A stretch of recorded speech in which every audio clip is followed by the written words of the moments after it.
The two policemen tried the smallest key in the lock, but when they opened the door, they couldn't believe what they were looking at.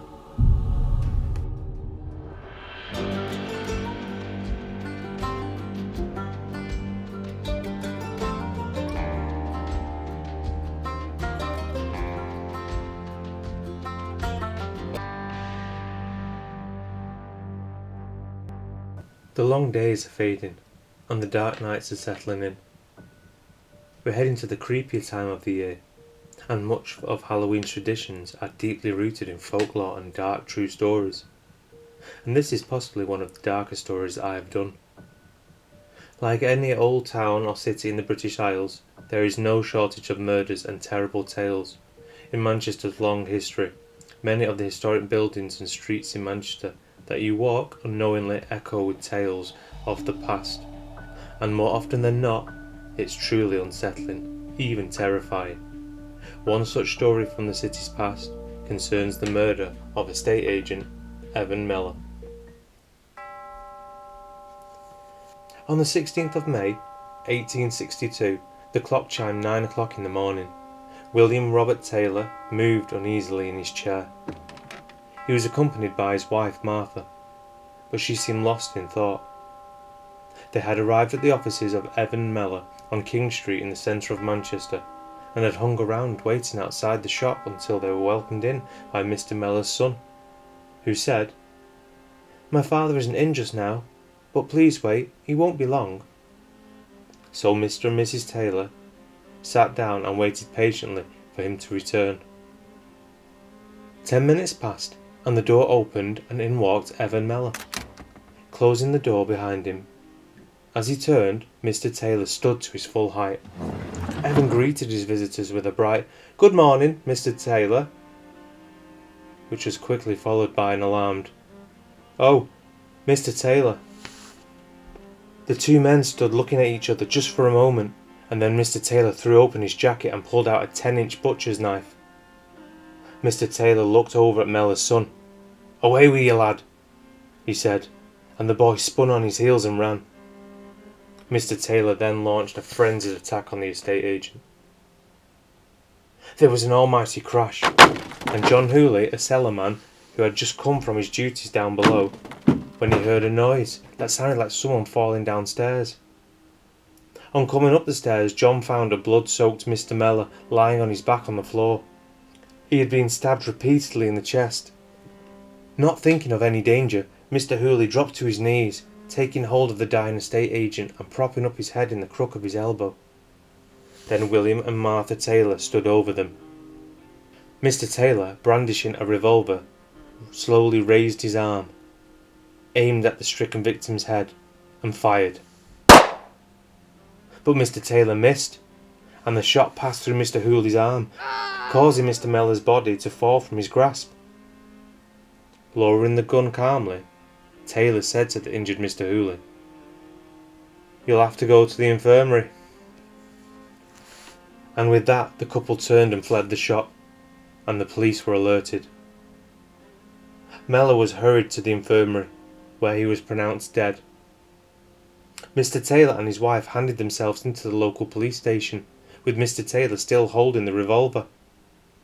Once arrested, the police told them of Mellor's death, to which Mr. Taylor turned to the police sergeant and replied, "Thank God, my work is done."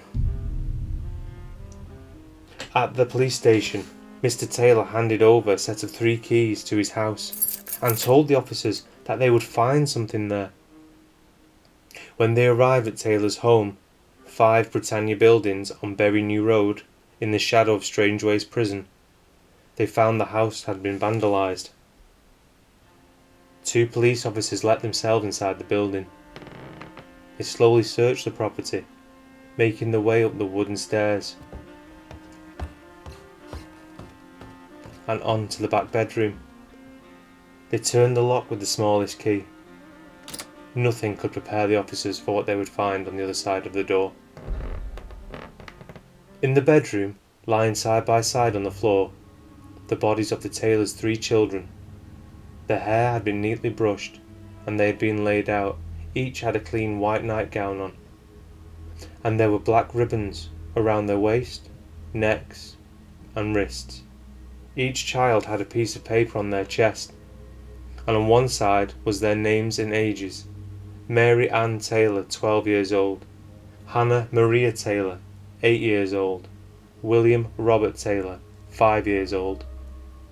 And on the other side of the note was written, "We are 6, but one at Harper Hay lies. Hither our bodies take.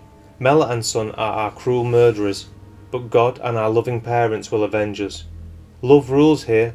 We are all going to our sister to part no more." On another bit of paper in the room was written, "Mellor, our sister slew through gross neglect." The note was said to allude to the dead children's sister, Harriet Jane, aged 6, who had died around Christmas the previous year, in the home William Taylor rented from Mr. Mellor. At the trial, both William and Martha Taylor appeared before the magistrates. A great excitement was reported to have been felt around the court, which was crowded to excess, with the press packed outside, eagerly waiting for any information to whip the nation into a frenzy. William, 36 years old, was described as having a dark complexion, black hair and a beard, while Martha was very gaily dressed, wearing a fashionable straw hat with a large feather and a veil. And as the trial progressed over the coming weeks, it became public knowledge on the evening of the 19th of January 1862, during a very cold weather, the pipes froze and the boiler exploded.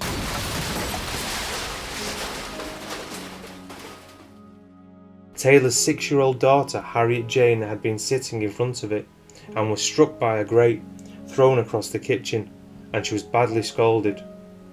She was rushed to Manchester Infirmary, where she died in great pain the next day. At the inquest, there was a verdict of accidental death. The jury severely censured Mr. Mellor and his clerk for not taking Taylor's complaint seriously. The death of his daughter had broke him and preyed upon William Taylor's mind. He had made an application to the estate agent Mellor for £50 compensation, but 58-year-old Mr. Evan Mellor refused. As a consequence, the Taylors either refused or couldn't pay their rent, which resulted in Mellor calling out the bailiffs, who stripped the home of anything of value, adding insult to injury. In a bloody act of retribution, William Taylor decided to murder the estate agent, and that the rest of his family would die in a suicide pact. The coroner had not been able to find any traces of poison in the children's bodies. It's believed that they had died of the inhalation of chloroform used as a vapour, or had been suffocated. William and Martha were both tried for murder, but Martha was later acquitted. William was found guilty, and on the 13th of September 1862, in Kirkdale Prison in Liverpool, he was hanged. A crowd estimated at 100,000 people are said to have turned up to watch the execution outside the prison. The 3 children were buried at Manchester General Cemetery in Harper Hay, next to their sister. Over 300 residents of Manchester contributed to a fund to pay for the family grave and headstone, so that they could avoid a pauper's funeral. Well, that'll about do it, but to let you know, William Robert Taylor was born in 1834 in Dunster, North Somerset, where his father was a tea merchant. He later, with his wife, fled Somerset to Exeter, running from creditors, where things only got worse. The Taylors then disappeared with the children. One of his creditors pursued him to Manchester, but they never caught up with him. Taylor's widow, Martha, returned to her father in Wincanton on the 1st of February 1864. In Wincanton she married William Davidge, a farm labourer who she had known prior to going off with Taylor. Crowds of people booed and hissed her as they left the church. They had a son, Charles William, in 1870, and the family moved back to her father's farm. She died aged 66 in 1905. It has also been suggested that the death of the children was from gases released from the boiler, and not actually done by the parents' hand. What do you think? Was this going to be a case of murder-suicide, or a really sad case of incidents that pushed a man over the edge? Let me know your thoughts in the comments below. As always, don't forget to like and subscribe. Thanks for the support. Take care.